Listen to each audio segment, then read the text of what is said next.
തദ്ദേശ സ്വയംഭരണ തെരഞ്ഞെടുപ്പിലെ മത്സര ചിത്രം വ്യക്തമാകുന്നു. സ്ഥാനാർത്ഥിത്വം പിൻവലിക്കാനുള്ള സമയം ഇന്ന് 3 മണിക്ക് അവസാനിച്ചു. പോസ്റ്റൽ ബാലറ്റ് വിതരണം ബുധനാഴ്ച മുതൽ ആരംഭിക്കും. ദേവിക ചന്ദ്രൻ ചേരുന്നു തിരുവനന്തപുരത്തു നിന്നും. ദേവിക, ഈ സ്ഥാനാർത്ഥിത്വം പിൻവലിക്കാനുള്ള സമയം ഇന്ന് 3 മണിയോടുകൂടി അവസാനിച്ചിരിക്കുകയാണ്. വിമതശല്യമൊക്കെ രൂക്ഷമാണ്. ചിത്രം തെളിയുകയാണ്. ഇനി സ്ഥാനാർത്ഥികൾ അങ്കത്തട്ടിലാണല്ലോ.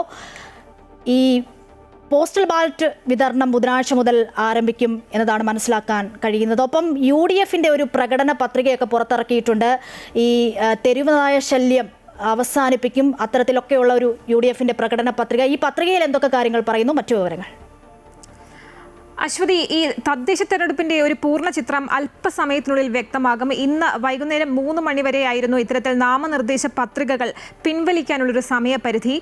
നമുക്കറിയാം, ഈ സംസ്ഥാനത്തൊട്ടാകെ 3 മുന്നണികൾക്കും വിമതശല്യം നേരിടുന്നുണ്ട്. തിരുവനന്തപുരത്തെ കാര്യം എടുക്കുകയാണെങ്കിൽ തന്നെ ഉള്ളൂർ ഉൾപ്പെടെയുള്ള സ്ഥലങ്ങളിൽ CPMന് വലിയ വിമത ശല്യമുണ്ട്. അതായത് K. ശ്രീകണ്ഠൻ ഈ 40 വർഷക്കാലമായി CPMന്റെ ഭാഗമായിട്ടുള്ള ദേശാഭിമാനിയുടെ പദവി വഹിച്ചിട്ടുള്ള ഈ ശ്രീകണ്ഠനെ പോലെയുള്ള പ്രബലരാണ് LDFനെതിരെ വിമതരായി നിലകൊള്ളുന്നത്.